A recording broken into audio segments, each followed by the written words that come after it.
ఒక ఆడపిల్ల 24 సంవత్సరాలు, 25 సంవత్సరాలు లేదా 18 సంవత్సరాలు, 17 సంవత్సరాలు ఎంతో అల్లారు ముద్దుగా పుట్టింట్లో పెరుగుతుంది కదా. ఎన్నో గారాబాలు, ఎన్నో ప్రేమలు, అలకలు, అంతేగాని ఇసురుళ్ళు కసురుళ్ళు అవే ఉండవు కదా.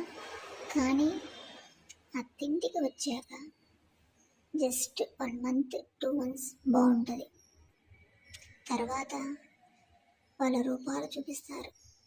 ఏమన్నా పడాలి, ఎన్నన్నా పడాలి, ఏదేమైనా తగ్గాలి.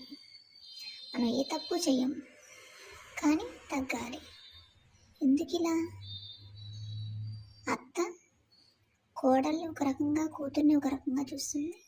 మరి కోడలు పడే కష్టాలే కూతురు పడితే వాళ్ళు ఎంతో అల్లాడిపోతారు.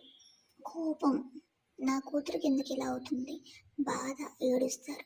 అదే బాధ ఒక కోడలు పడితే ఏముండదు. కొడుకు తిట్టినా కొట్టినా ఎన్ని ఏమన్నా చూస్తూ ఉంటుంది, నవ్వుతూ ఉంటుంది. ఎందుకు ఇలా చేస్తున్నావురా, ఒక ఇంటి నుంచి వచ్చిందిరా, అలా అనకూడదు, తప్పు అని ఏ రోజు చెప్పరు. కొట్టినా తిట్టినా ఏదేమైనా నవ్వుతూ ఆనందిస్తారు. అదే బాధ కూతురికి వస్తే క్షణం కూడా ఉండరు, అల్లాడిపోతారు. తను ఒక మనిషే, తను ఒక ఆడది, కూతురు కూడా మనిషే, ఒక ఆడది. వాళ్ళకిచ్చిన విలువ మనకెందుకు ఇవ్వరు? ఎందుకు ఇలా? ఒక్కసారి ఆలోచించండి. కోడలు అయినా కూతురు అయినా ఒకటే.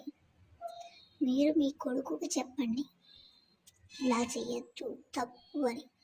మీరే చెప్పకపోతే వాళ్ళు ఇంకెవరి మాటలు వింటారు? Next video part 4.